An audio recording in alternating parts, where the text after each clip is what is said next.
There's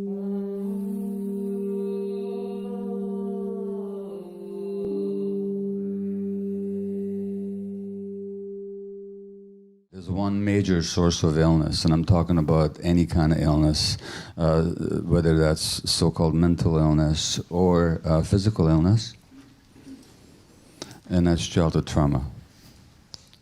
And this is true whether I'm talking about anxiety, depression, ADHD, addiction, psychosis, bipolar illness, or if I'm talking about multiple sclerosis, cancer, rheumatoid arthritis, fibromyalgia, chronic fatigue, colitis, Crohn's disease, ALS, scleroderma, and as I said, malignancy as well. Now that seems like a very bold statement, but today I'll be concentrating on the physical side of it. When I say physical side, I'm talking about the illnesses that are not considered to be mental illnesses. As a matter of fact, what I'll be telling you, and I'm just giving you a preview of what I'll be saying, is that, and it's quite okay, I wish you would argue with me, both in your mind and also verbally. That's the way we get through to the heart of things. I'll be saying to you that just about everything, not everything, but just about everything that we call illness is rooted in compensations and adaptations that have to do with childhood trauma. And I'll quote you something to that effect, just to prove that I'm not totally crazy. Or, if I am crazy, I'm not alone in my craziness. This is from the journal Pediatrics, which is the official journal of the American Academy of Pediatrics, and the article appeared in their journal 6 years ago now, in February of 2012. And the article is from the Harvard Center on the Developing Child. And here's what they say in their abstract. Growing scientific evidence demonstrates that social and physical environments that threaten human development because of scarcity, stress, or instability can lead to short-term physiologic and psychological adjustments that are necessary for immediate survival and adaptation, but which may come at a significant cost to long-term outcomes in learning, behavior, health, and longevity. In other words, what they're saying is that the adaptations that children are forced to resort to in response to early stress help them endure that early duress and difficulty, but those same adaptations become a source of pathology later on and even threaten longevity. Now that article came out just 6 years ago, but that's the perspective that I came to adopt or understand a long time ago in medical practice. Now, in order to understand the basis of that, we have to consider how we look at human beings, and how we look at disease. Now, Western medicine looks at disease from a particular perspective. And you have to understand something about medicine. It's science, all right, but it's also ideology. And there's a difference between science and ideology. There's a lot of science in it, and it's great science. But there's also ideology. And ideology is a point of view. It's as the Germans say, it's a Weltanschauung. It's a worldview that you're not conscious of. That you have hidden beliefs that you don't question. And people that question the hidden beliefs are seen as outliers or mavericks. And that's an ideology. And that exists in all realms, whether politics or science or medicine or history or economics or any field of human thought or investigation. So there's always ideological biases hidden in any system. And the logic of the system operates within those biases. Now, what are the biases of Western medicine? Well, the bias of Western medicine And any of you medical colleagues here want to disagree with me, I'll be happy to, although I doubt that you will, because I just think that if you're doing psychotherapy, you'll probably agree with me already. But maybe not. But the hidden biases are, number one, that diseases have either physical causes in a sense of genes or external forces like bacteria or viruses or toxins, or we don't know what the causes are. So the causes are either physical or the disease is what we call idiopathic. We don't know what the source of it is. So that's one bias, is that causes are purely physical. The second bias is that diseases happen to organs. So you have heart disease, and you have lung disease, and you have disease of the connective tissue or the liver or whatever. And then there's specialties designated to study in depth the diseases of these organs. But that, except for obvious lifestyle, so-called lifestyle proclivities like smoking or drinking, we don't really think that the life of an individual has a whole lot to do with the disease of the organ. So, cancer strikes somebody who doesn't smoke. We don't know what causes it. So we separate the organ from the whole person. And then we separate the person from the environment, so that the social environment, we might acknowledge the role of the physical environment, but we certainly not acknowledge the role of the social environment. So, in Western medical terms, the average physician would not be able to explain to you, and this is not for lack of intelligence, simply for lack of training, would not be able to explain to you why is it that the more episodes of racism a black American woman experiences, the greater her risk for asthma. It's just a documented fact. Nor would the average physician be able to tell you very easily the multiple times documented fact that children whose parents are stressed are more likely to have asthma. As a matter of fact, the degree of the child's asthma has been correlated with the degree of mental disturbance on the part of the parent. So you go to the physician, you get the inhalers, but that's all that happens. And so, nor would, let me just give you another fact, which I won't explain now, but a study in Australia looked at 500 women with breast biopsies who were suspicious, or at least concern enough was raised that it should be malignancy or not. So they had these biopsies, and they also had a psychological evaluation. And when the results came back, it turned out that if a woman was stressed, that by itself did not increase the risk of that lump being cancer, so there was zero effect. And similarly, if a woman was emotionally isolated, that by itself also did not increase the chance of the lump being cancer, so zero effect. But if a woman was stressed and isolated, the risk of that lump being cancer was 9 times as great as the average.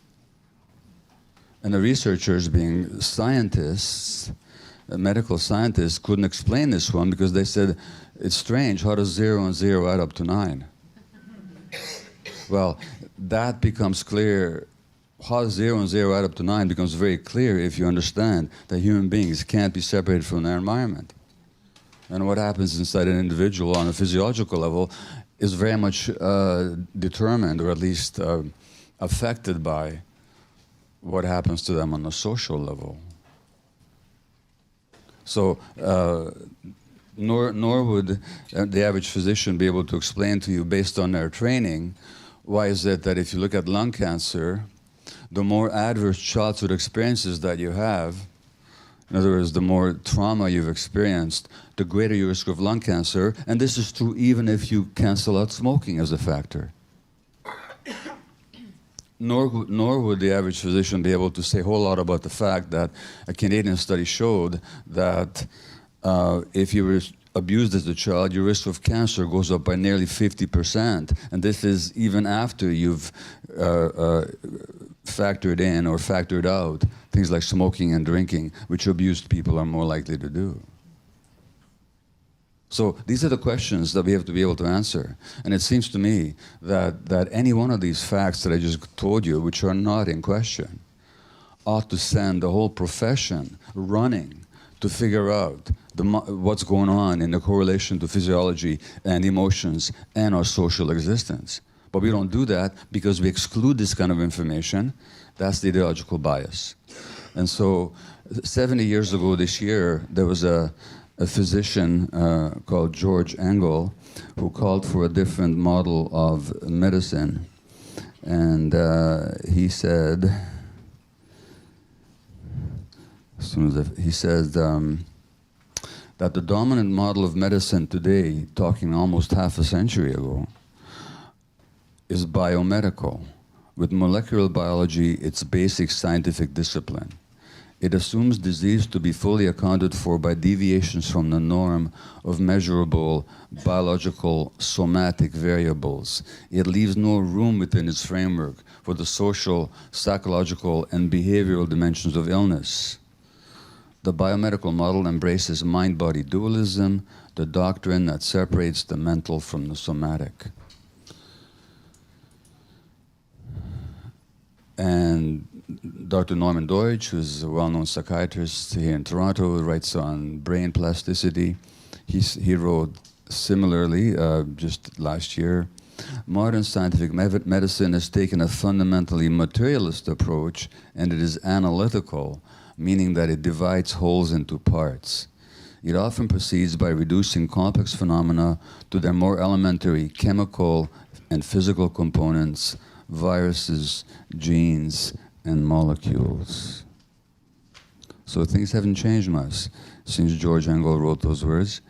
And what he called for was a biopsychosocial approach, which meant that the biology of human beings cannot be separated from their psychological and social environments.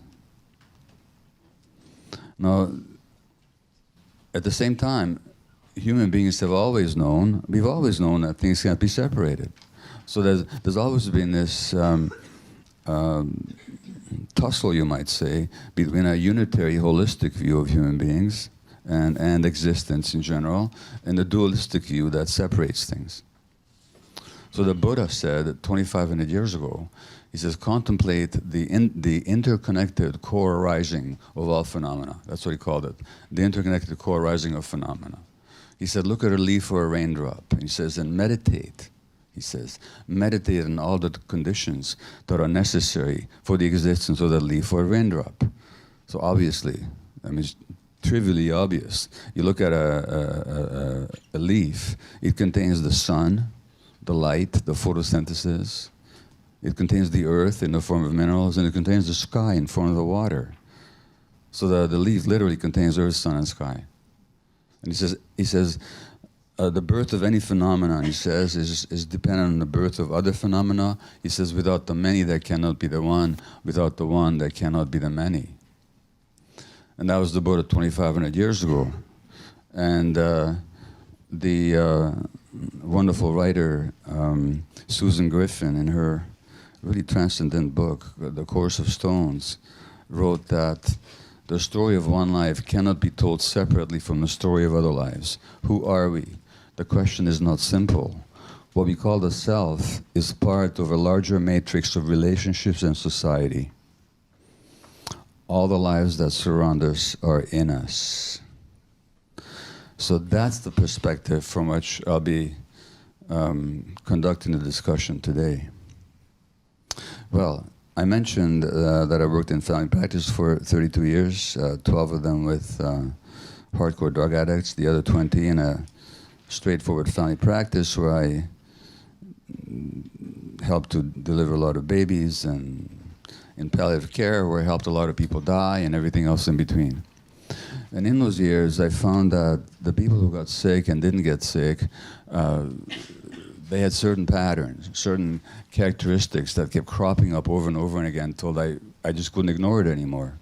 And there's a significant difference between an experience between a family physician and and a specialist, in that the specialist certainly does know, and blessedly so, a lot about a certain organ and a certain system, but they don't know the patient.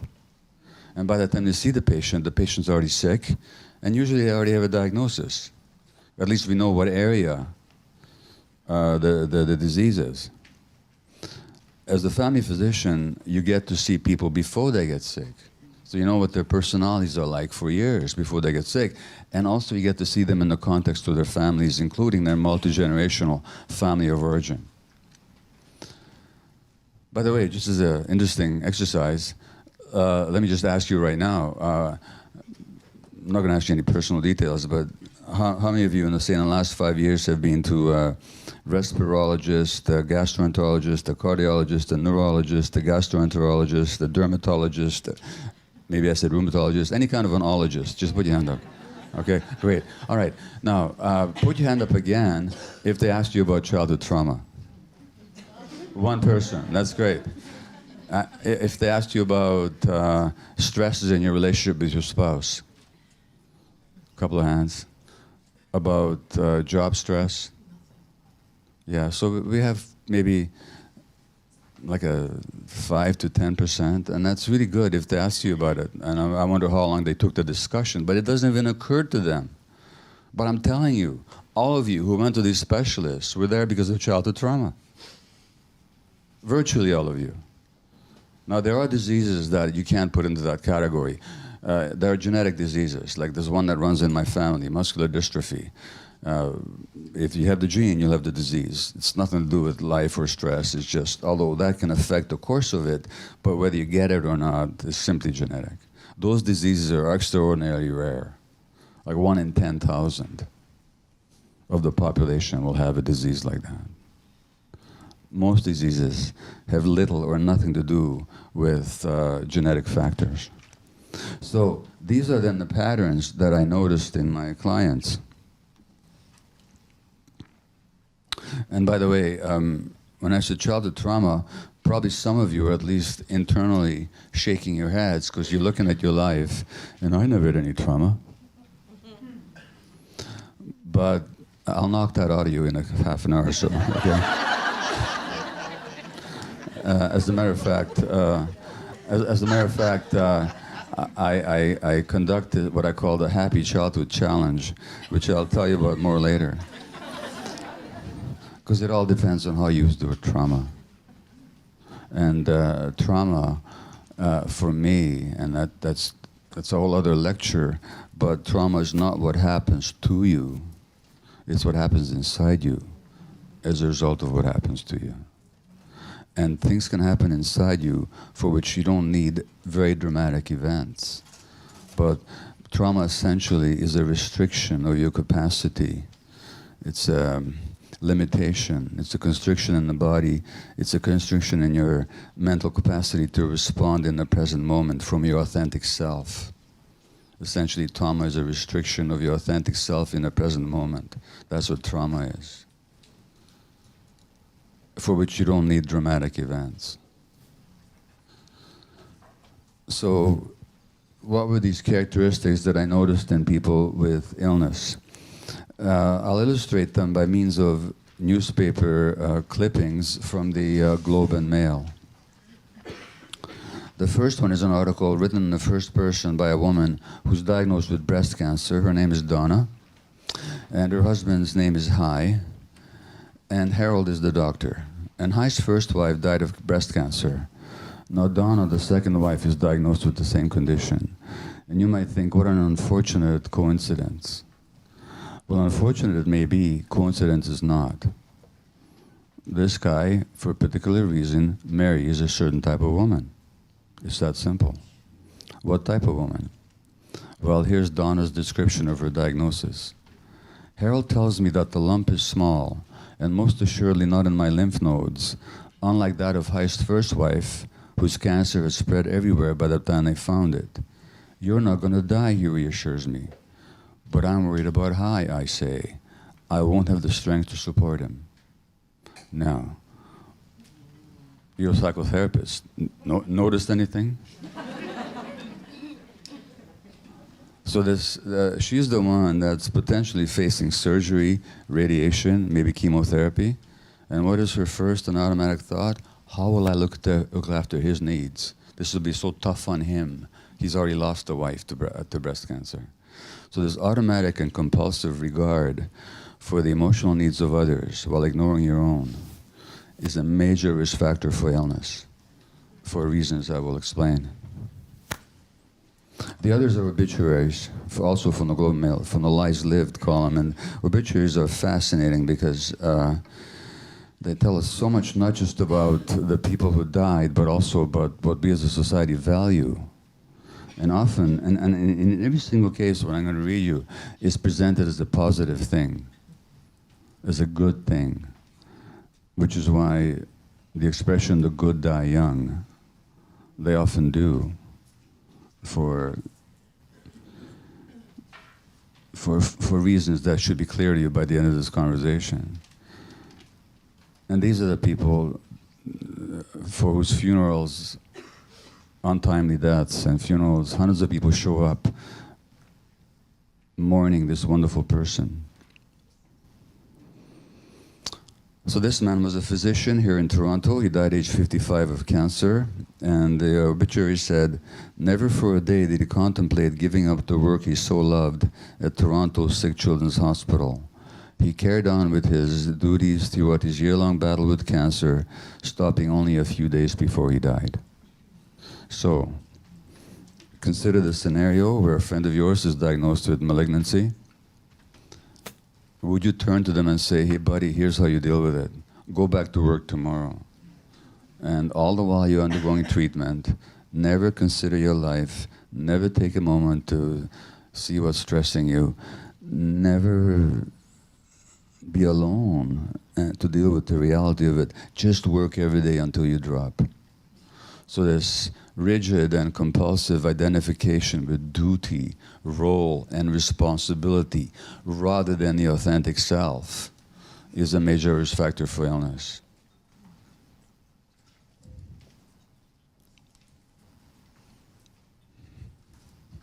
As a matter of fact, any identification with anything outside of yourself is a risk factor for illness. The next obituary was written by a grateful husband whose wife died of breast cancer at age 55. And this spouse writes, in her entire life, she never got into a fight with anyone. The worst you could say was phooey or something else along those lines.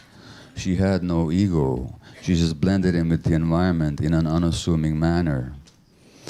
Now, I'm married to my wife Ray for 49 years almost now, and many times I wish that she would blend in with the environment in an unassuming manner. As I'm sure you have if you have a spouse or a partner. But if you're fortunate, they didn't do that. They didn't do that. Because what's being described here, of course, is the repression of anger. The repression of healthy anger. And the repression of healthy anger actually disarms the immune system. Physiologically it does. When you repress anger, healthy anger, you're actually undercutting the activity of certain immune cells. This has been shown in the laboratory. I said healthy anger. And so we have to make a distinction between healthy anger and unhealthy anger, and I won't do that now, but be sure to remind me if I haven't made that distinction clear by the end. Unhealthy anger is rage. And in the aftermath of a rage episode, your risk of a stroke or a heart attack double for the next 2 hours, according to Israeli and American studies. Why? Because, of course, in a rage episode, you got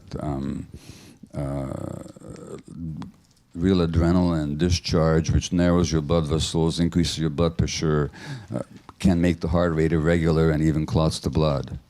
So I'm talking about that's not healthy either.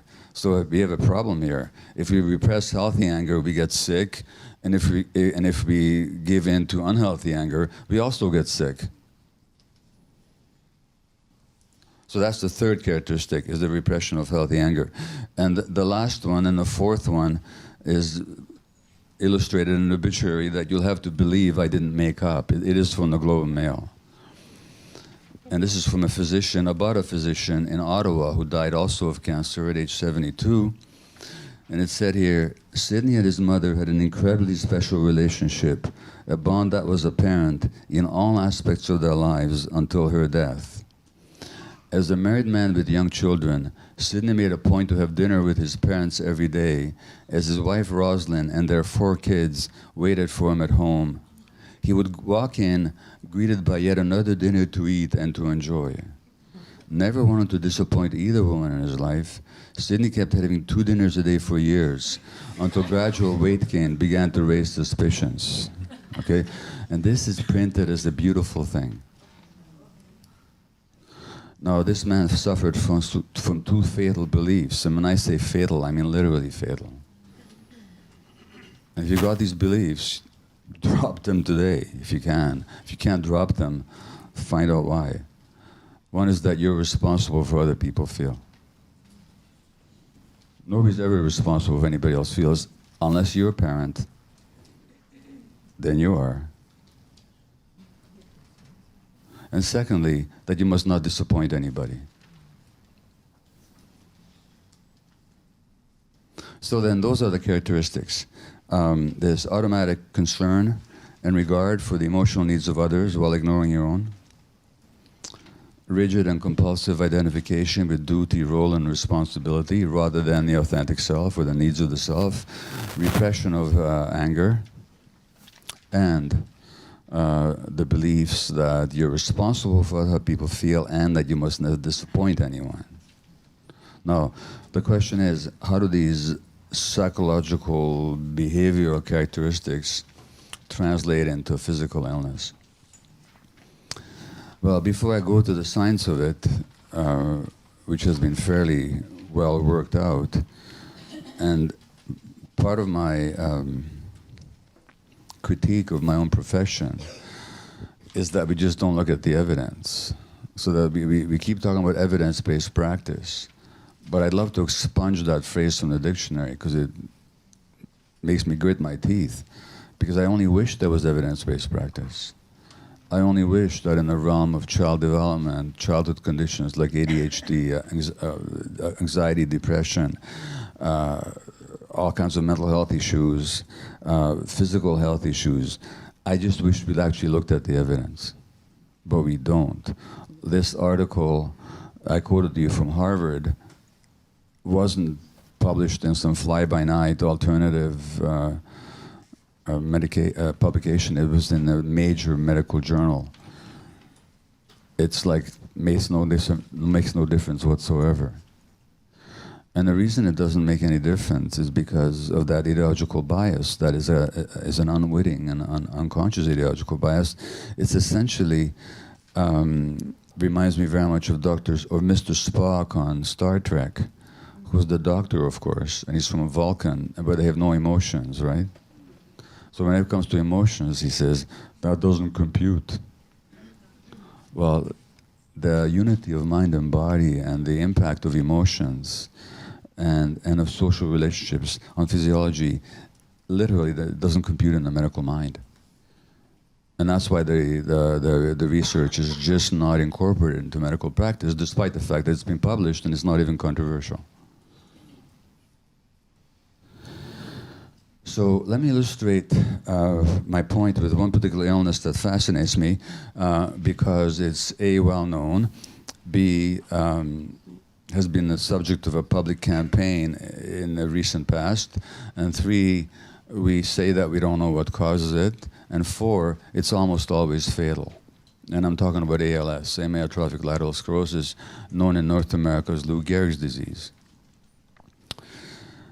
And it's a degeneration, really, of the nerves that activate the muscles that move the limbs and also our breathing apparatus and so on, so that people with ALS, for the most part, become paralyzed, in the end, who have trouble breathing and die of respiratory failure. And it's almost uniformly fatal within 10 years, often much faster than that, except when it isn't. as in the case of the physicist Stephen Hawking, who was diagnosed with it at age 21 and was given 3 years to live and died 53 years later, just earlier this year. In the meanwhile, having become the greatest or the best-known scientist in the whole world. Which ought to at least make us think that maybe we don't know everything. Not to mention other cases that have actually recovered from ALS. So a woman came to me for diagnosis, and I think if we don't know the cause, it's because we're not looking at what's in front of us. That's that simple. A woman came to me for diagnosis once, not diagnosis, for a second opinion, because she had been diagnosed with ALS, and she'd been told that this will kill her, which it did within a year. But she wanted me to tell her, or actually more specifically her husband wanted me to tell her that it's not ALS, it's just stress. Well, I had to agree with the specialist, it was clearly ALS, but it was also stress. How the disease began is that she noticed that she couldn't hold the pen or the chalk in, she was a teacher, couldn't hold the pen or the chalk in her fingers anymore because they would slip through. So how she compensated was to that. And she also began to experience trouble walking. And how she compensated for that was to get up early in the morning, like 5 in the morning, and of course it took her time to get dressed because everything was much slower and clumsier. And she'd get dressed and then drive herself to school, walk into the classroom with her somewhat troubled gait, and then grasp the chalk in her clenched fist and scrawl the day's lesson on the board for the students. Teach the whole day and repeat the performance the next day. And she did that for months, didn't ask for any help, didn't go for a medical opinion until she could no longer walk. And that's when. Now, it's an interesting dynamic as to why the husband didn't drag her to the doctor the first day. And that has everything to do with their relationship. And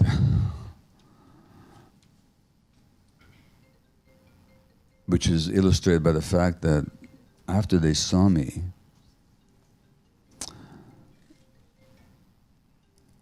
and her condition worsened, and it became clear that she would not live, he started to have an affair with another woman. Which shows you the relationship they had of his neediness. Anyway, they came to my office, and I had to confirm that this was the ALS, but I started to talk to her about these patterns.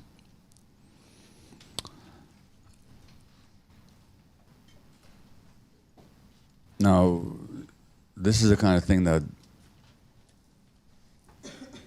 physicians would say, with some legitimacy, this is anecdotal, doesn't prove anything. Well, I think anecdotes do prove something if there's enough of them. And it turns out that you'll never read about, meet anybody, look after with ALS who's not like that.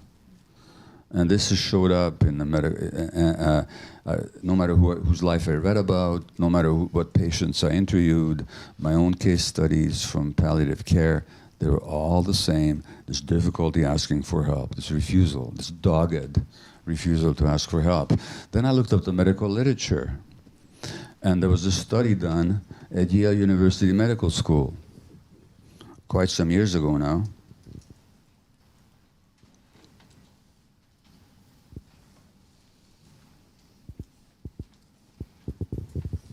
In 1970, this article was published at Yale University Medical School.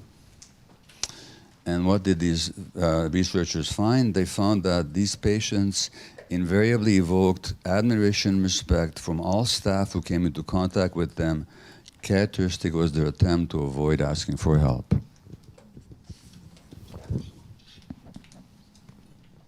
And they continued. Hard, steady work without recourse to help from others was pervasive. There seemed to have been a habitual denial, suppression, or isolation of fear, anxiety, and sadness. Most expressed the necessity to be cheerful. Some spoke casually of their deterioration or did so with engaging smiles.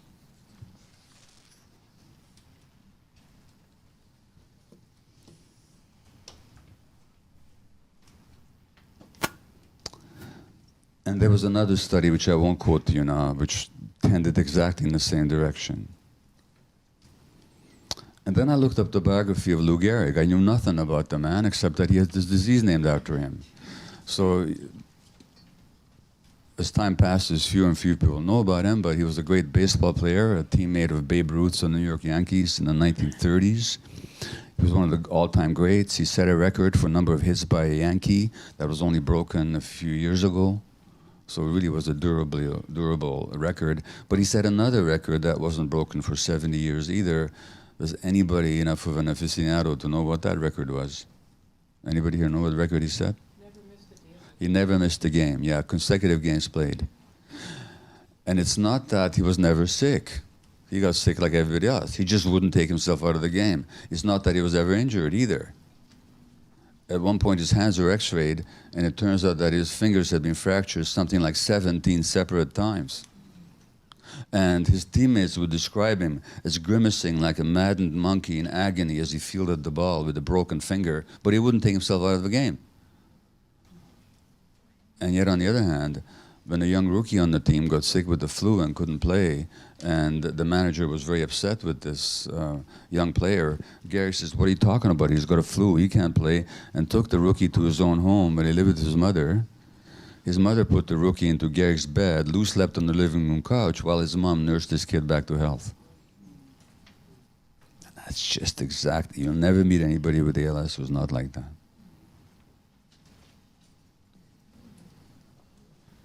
Now, at this point, the question comes up, are we blaming the person for the disease? Are we saying that they're responsible for their illness? The answer is no, and the answer is yes. No, we're not blaming anybody. Yes, they're responsible. But responsible here doesn't mean a sense of blame. It simply means that how they live their lives has a lot to do with their illness. The reason is, and not only that, if we bring in the question of responsibility, we're actually empowering the client. We're saying that you've heard this version before of responsible as response-able. If we're not response-able, then what the heck are we? Then we're victims. So the whole idea is to make people response-able. And for that, they have to be responsible. They have to look at, well, how was I living my life? And how did that contribute to the illness? Why we're not blaming people, though, is because these patterns are completely unconscious.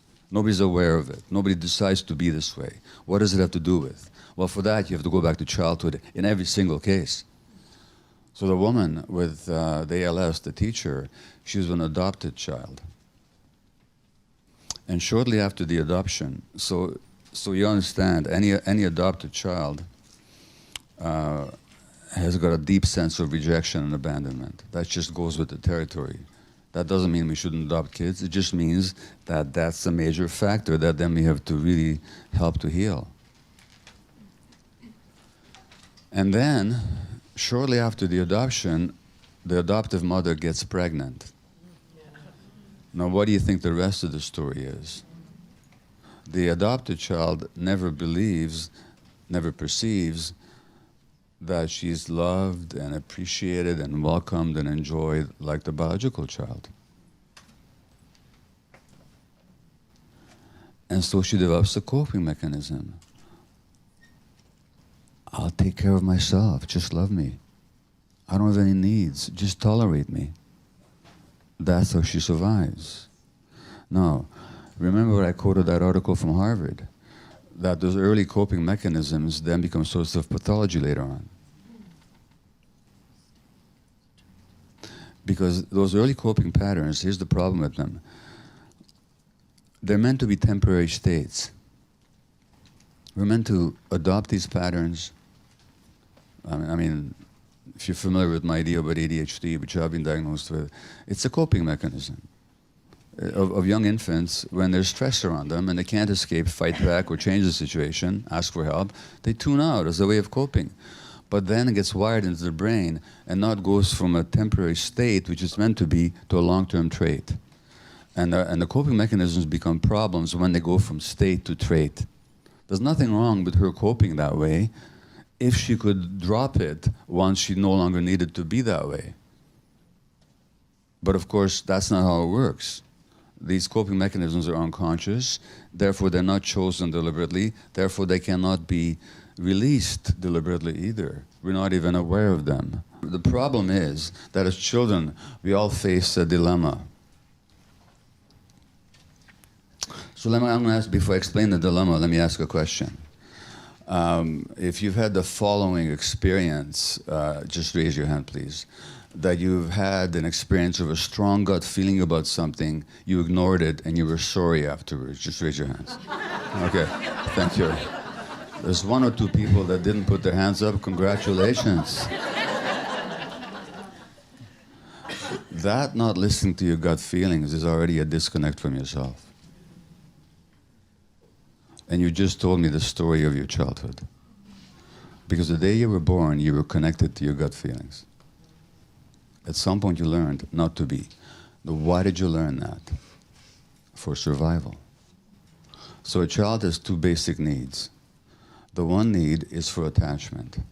Now attachment is as my friend Gordon Neufeld defines it, is the drive, is the biological, psychological, emotional drive for closeness and proximity with another human being for the purpose of being taken care of or for the purpose of taking care of the other.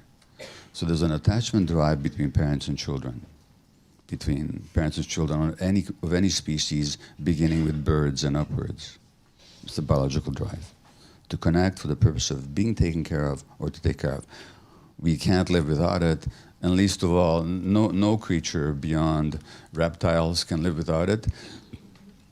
And least of all can human beings, because we're the most dependent, the most helpless, and the least mature of any creature at birth. So the attachment drive is very, very powerful in our brain, and it explains much of human behavior. Virtually everything that you deal with in your offices relate to disturbances of attachments. And a lot of the people that you see in your offices, they have difficulties because they're still choosing attachment over authenticity and attachment almost at any cost. And it's killing them on some level. So why do these patterns make you ill? Well, the reason these patterns make you ill is because it turns out that as traditional science, traditional medicinal practices have always known, you can't separate the mind from the body. You can't actually separate the mind from the body, except in medical school, but not in real life.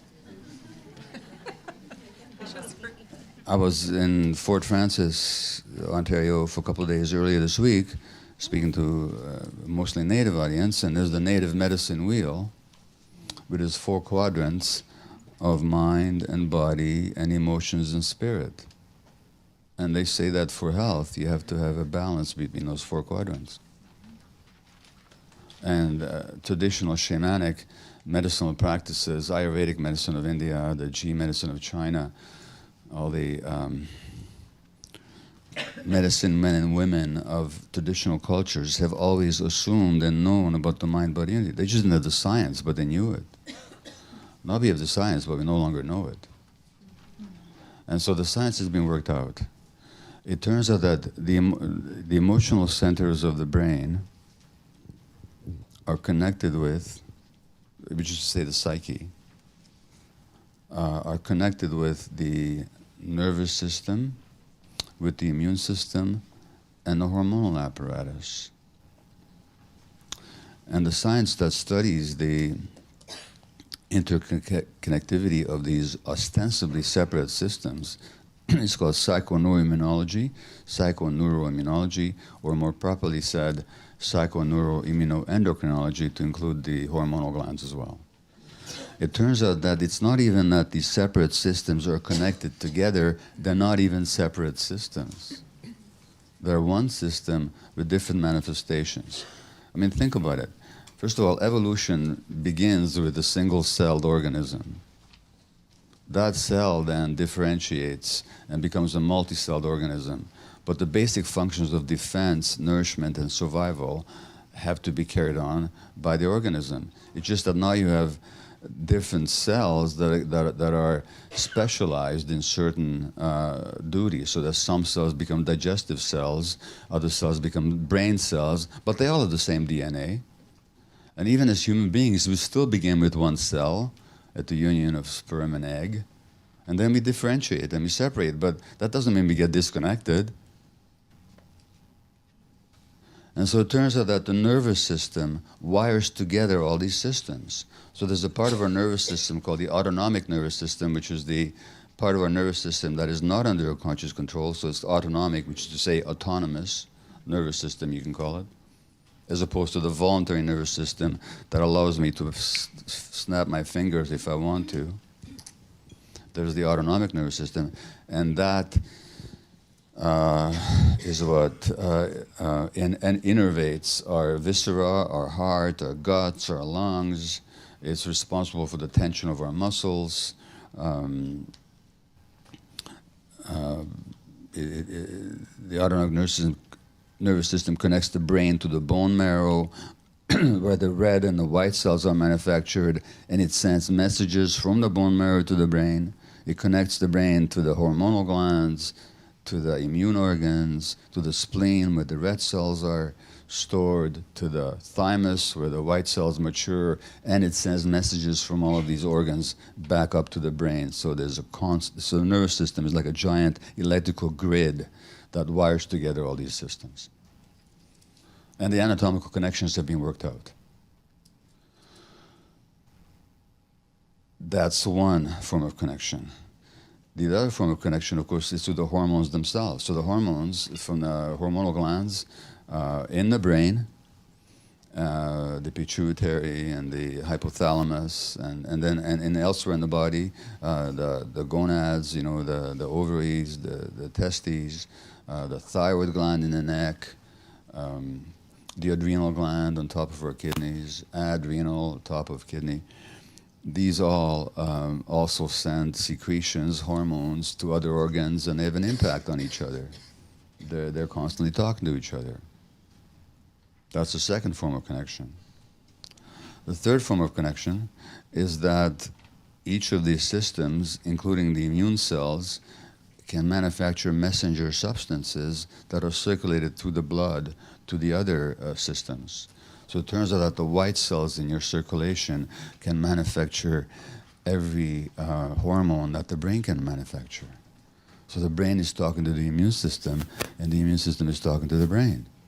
So when something happens in one system, it happens in the other system. But this is rather obvious, actually, when you think about it. It's just that the implications are not obvious to us. So I could clearly and trivially, obviously, change your physiology. I could change the physiology of virtually everybody in this room in a split second. And I could do so without touching you, without giving you any kind of a substance, without in any way physically interacting with you. What would I have to do? I simply would have to utter a piercing, blood-curdling scream and brandish a weapon at you. And your physiology would change like that. Your hormonal gland would start behaving differently, your intestines would stop digesting, your lungs would function differently, your heart would beat faster, your blood vessels would behave differently, more blood would flow to your muscles, there'd be more sugar pouring on into your system so that you could have more energy and you could be ready for flight or fight. Now that's an obvious example, where the emotion changes the physiology in a split second. Well, guess what? That goes on 24/7. So that interaction between the physiology and the emotions is constant. It's just that for the most part, we're not aware of it unless it's dramatic. But that's the only difference. It's no less constant and important. So stress in the short term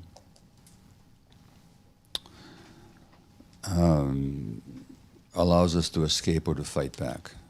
And it's interesting, this conversation is interesting for specifically for Canadians because of two historical figures. One is the great physician, William Osler, whose name is still remembered. There are institutions named after him, and in Vancouver they give a William Osler Memorial Lecture every year, and they never talk about anything he talked about. And so and he's the one. He was knighted by Queen Victoria. He's one of the founding physicians at Johns Hopkins in the States, Baltimore, and of course he was also a leading faculty member at McGill University. And he's the one who said that rheumatoid arthritis is a nervous system disorder. And he said that before we had any of the science. He just knew it because he trusted his intuitions. He also said that if I want to know whether or not a person will survive tuberculosis, I have to know not what's in his lungs, but what's in his mind. So there's him, and he said that in the 1890s. And then a few decades later, from Austria-Hungary comes the man known to us as Hans Selye, S-E-L-Y-E, or give him his Hungarian name, Hungarian like me, János Selye. And he's the one that did the research at the University de Montreal about stress in the laboratory. And he's the one that found out that stress in the short term, of course, helps us escape and fight back, but in the long term, it suppresses the immune system, ulcerates the intestines, and causes hypertrophy of the adrenal gland. This is Selye's famous stress triad. So the point is, short-term stress is essential for survival, but chronic stress, the same hormones of adrenaline and cortisol that in the short term help you survive, in the long term kill you.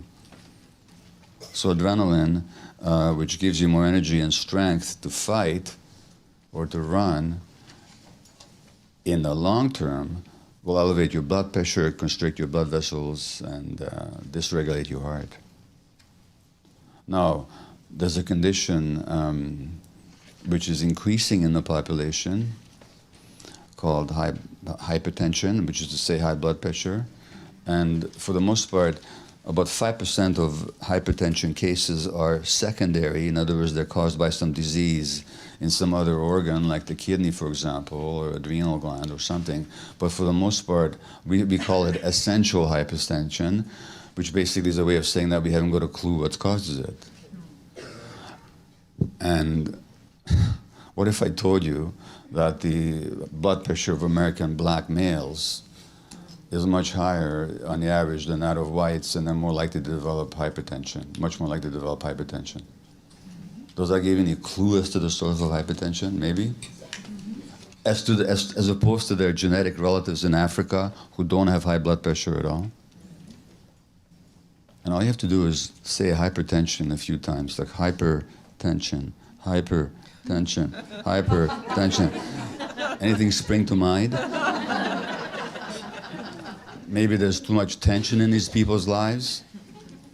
And of course, James Baldwin, the American black writer, famously said that to be an American black male is to live in a state of suppressed rage all the time. That's why the blood pressure. So in the long term, that's what it'll do. In the long term, cortisol will thin your bones, give you osteoporosis.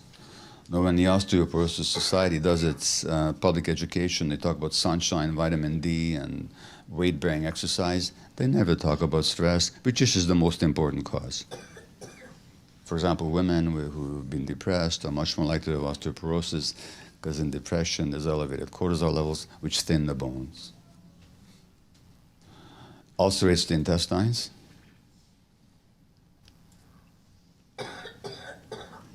And medical ideology is interesting. Ulcers were the one thing where doctors always knew that it had to do with stress. Until 3 or 4 decades ago, where an Australian, very clever Australian scientist found this bacterium called Helicobacter pylori. And now if you give antibiotics to wipe out the bacteria, the ulcer goes away. So there goes the stress theory. Or does it? Because here's a fact that you have to account for. At age 50, 50% of the population will have Helicobacter pylori in their intestines. 50% don't have ulcers. At age 80, 80% will. But 80% of 80-year-olds don't have ulcers. What is it that makes the person susceptible to that bacteria? That's the question. Guess what? It's stress. So that hypothesis wasn't wrong. It's just that it had another wrinkle to it, that's all. But we're so quick to to get at anything that's emotional, we can get rid of it, we do, and then we go to oh yeah, it's a bacteria. It puts cortisol, puts weight on your belly in a way that increases your chance of heart disease, and it suppresses your immune system.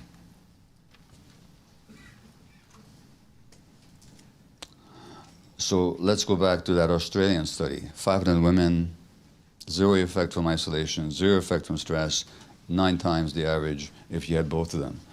Well, now let's look at stress. Let's say that you're stressed about something, and you got high levels of cortisol and adrenaline in your system, and you're obsessing about some insult or a loss or something that perturbed you.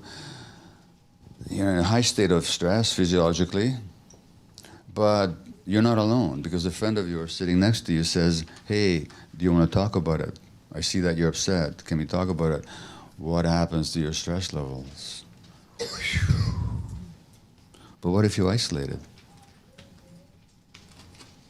Then you might go on for months stewing in your own stress juices. You got nobody to download it to. No wonder then the women who were stressed and isolated had a much higher risk of breast cancer, which tells us something, that cancer is not the disease of an individual. Cancer is the result of a biopsychosocial process reflecting your lifelong relationships with others. Yeah. Do you think that we don't look at that piece because it can't be solved with a pill? Well, we can speculate on why we don't look at that piece. That's a part of it. In that, who funds research? Yeah. Well, the people who fund research, and the vast majority of research that physicians run across or come across, are actually funded by the pharmaceutical companies who have a particular interest in research that validates their particular approach, which so happens to coincide with their profits. But that's only a part of it. It's much larger than that. If I have to speculate on the reasons, the major ones are that it reflects capitalist ideology. Because capitalism is all about individual competition, everybody against everybody else. We don't want to think about the fact that they're all one, because if we're all one, this society makes no sense whatsoever. So, and every dominant institution and field in any society reflect the interests and the ideology of the dominant group. And that's the same true with doctors as well. So partly it's the materialist philosophy that dominates capitalist society. Individualism, not looking at the connections. I mean, if we looked at the connections, you wouldn't have had the election results that you did yesterday in Ontario. That's one thing. The other thing is that what I'm saying is difficult for people. People often perceive themselves as being blamed. They're not being blamed, but they perceive themselves as being blamed. And Dr. Christine Northrup, who's a women's physician and best-selling author, I was talking to her, and she said that there's kind of a conspiracy between the doctor and the patient not to talk about such stuff. For the doctor, it's easier to hand out the pill, and it's much quicker. And for the patient, it doesn't bring up uncomfortable questions. But the biggest barrier is actually an emotional one, I think, on the part of physicians. We haven't dealt with our own pain. We haven't dealt with our own stresses. There's a high rate of suicide and depression and burnout amongst doctors. Somebody once said that if you want to start a cult, what do? Well, you give people a uniform, you have special jargon, you isolate them from their families, you subject them to authority and leaders, and you sleep deprive them. In other words, you send them to medical school. It's a stressful thing. And people survive it by shutting. People enter it are like people like me, really driven, and you know, I would have done anything to get into medical school, and to get through it. And so you really are already driven, and then nothing in education prepares you for it. Anything I'm telling you, not a word of this is breathed in any of the medical schools. And then there's the emotional defense of the physician against his or her own pain. Yeah. So these are the factors that I think all go into it. They're social and individual. Now listen, before I take more questions, I'll take lots of questions, I promise. I just want to finish this talk so that we can have our workshop and our conversation and so on.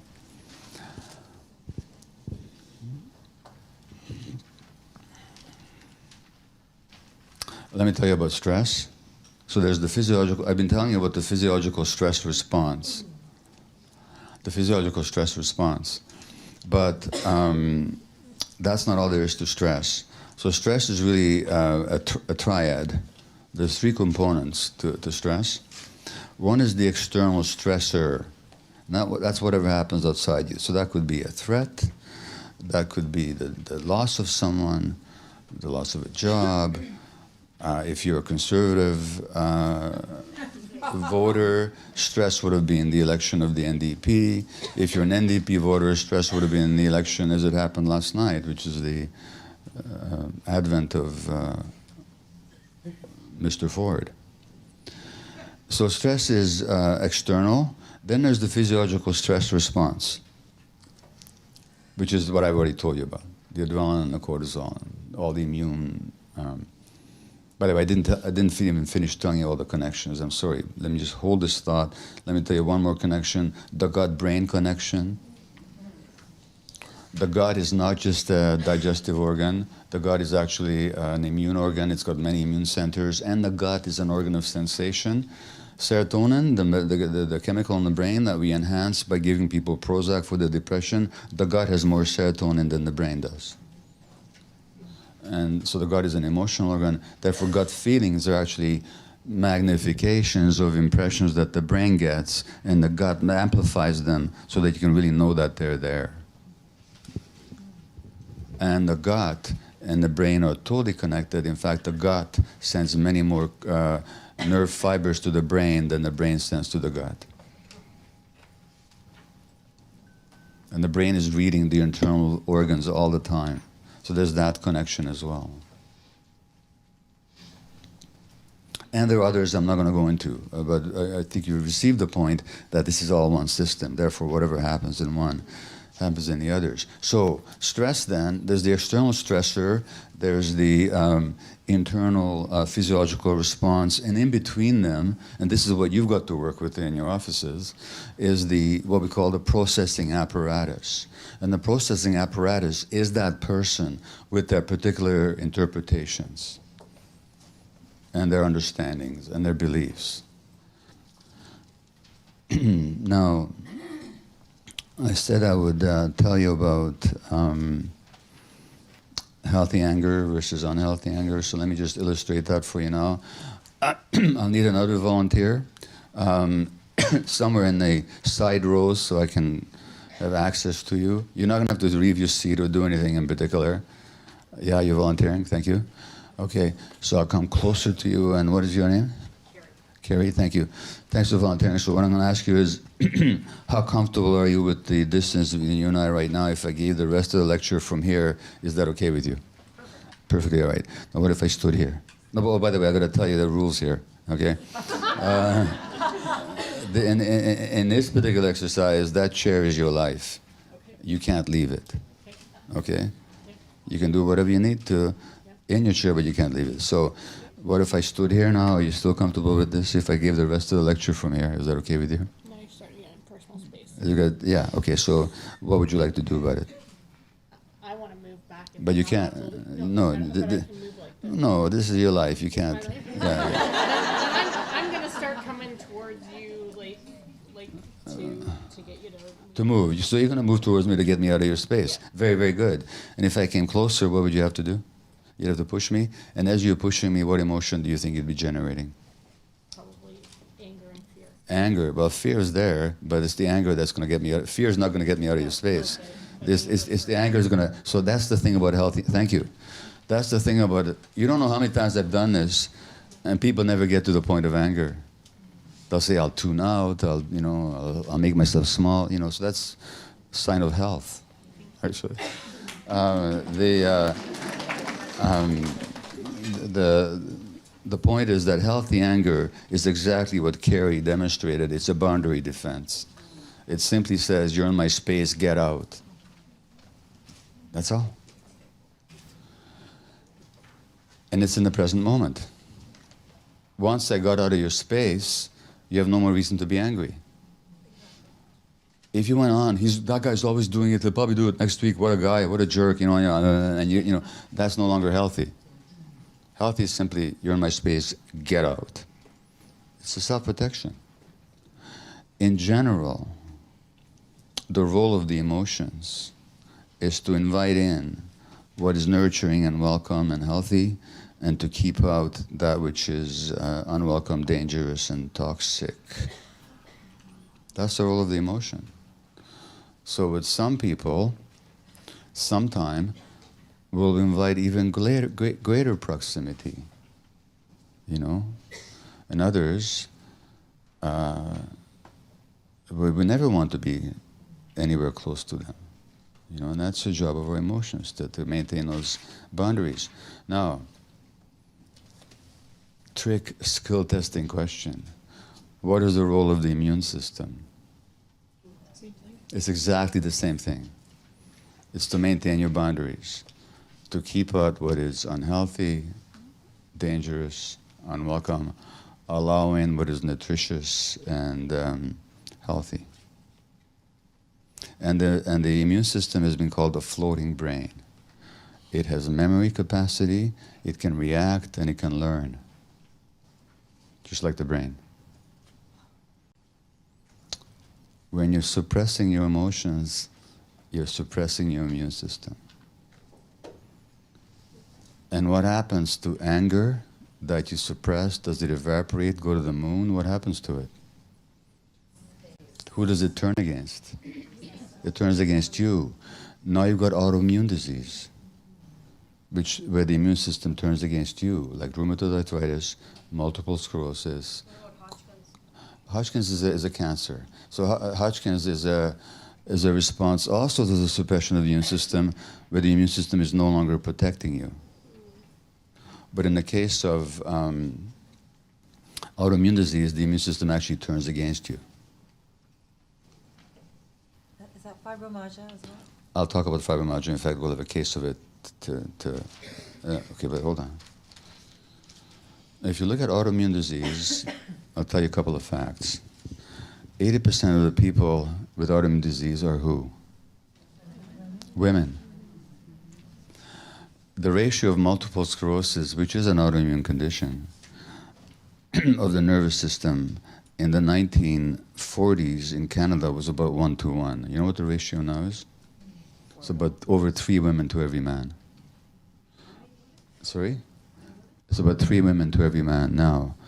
Now, what could possibly be the cause of it? Well, we know, it's not genetic, because genes don't change in a population over 70 years. It can't be the climate or the diet, because that hasn't changed more for one gender than the other. What has changed? The stress levels have changed.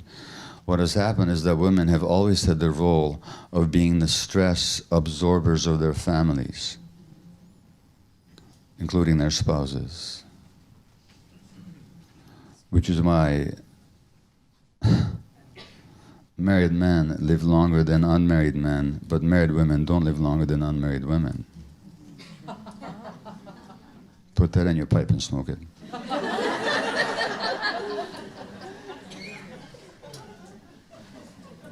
Hence, was it Gloria Steinem's famous dictum that a woman needs a man like a fish needs a bicycle?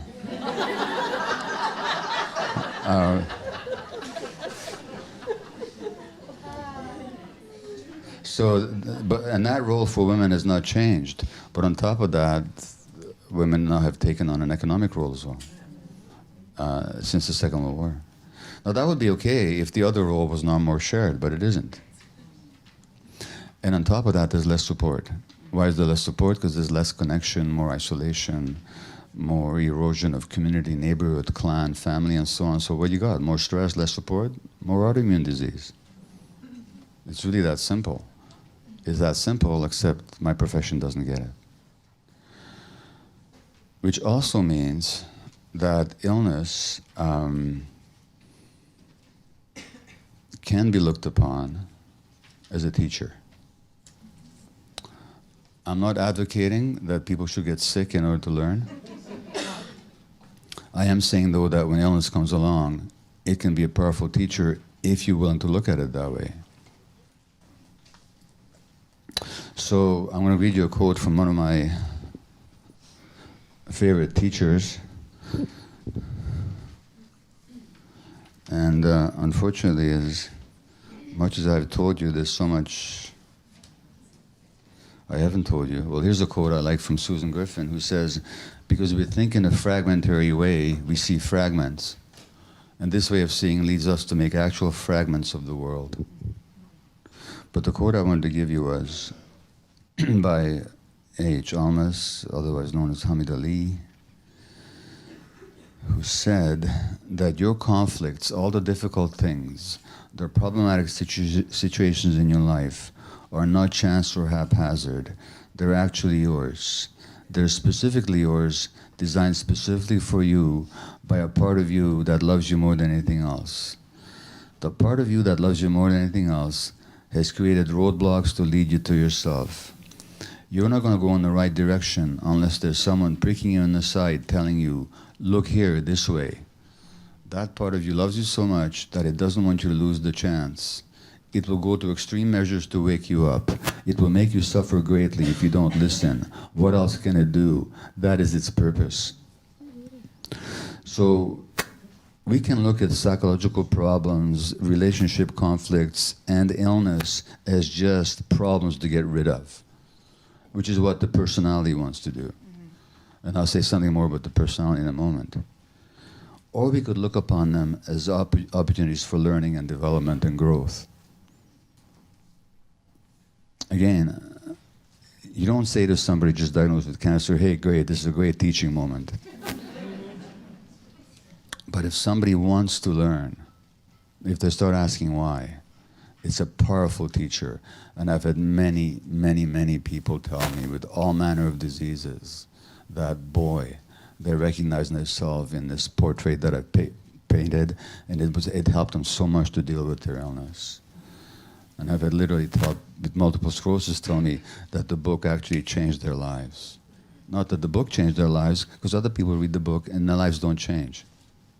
No book will ever change anybody's life. But those that make the lesson their own and actually apply it to their lives. You see, here's the thing. If you look upon disease not as a solid entity, in response to my friend's question in the beginning, but as a process. And that process is a certain purpose, which is your body saying no when you're not. Then when there's a flare-up of multiple sclerosis or rheumatoid arthritis, you can really ask yourself, where didn't I say no just now? And what can this teach me? And you can actually avoid the next flare-up if you learn the lessons.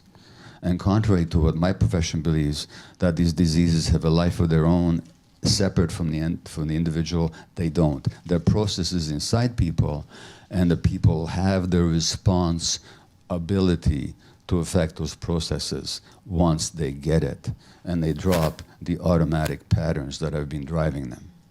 Okay? Now that's really what I wanted to tell you. And there's more, but I'll just say one more thing with the personality, and then I'll take all manner of questions. So I said to you before that the personality, for the most part, is a combination of some authentic aspects of ourselves and our defense mechanisms. And the whole idea is to help people tease out what is authentic about them, who's really them and who's not them, and to help them to drop whatever is not them. Because whatever is not you that you're carrying is a burden, and it's going to stress you, and you're going to take on too much in your life. And this actually pertains very much to the helping professions. I certainly know it in myself, that the drive to be needed which is a substitute for the belief that we're wanted and lovable, can certainly actuate a lot of our interactions with our clients, to the extent that we work, how much we work, how driven are when we work. So these questions have to be faced in our own lives. And we talk about compassion fatigue, and I'm telling you something, there ain't no such thing as compassion fatigue. Nobody ever gets fatigued with being compassionate. You know what you get fatigued with? When you're compassionate with others and not with yourself.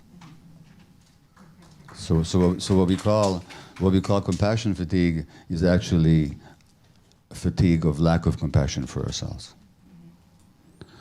So when it comes to the personality, how it's a compensating mechanism, if you didn't get the attention that you needed as a child, you'll be wanting to attract attention. Now you're going to be attractive, an attractive personality, or physically attractive. Hence, the $15 or $30 billion, whatever it is, cosmetic surgery industry, just because people don't feel wanted in their lives. That's all it's about.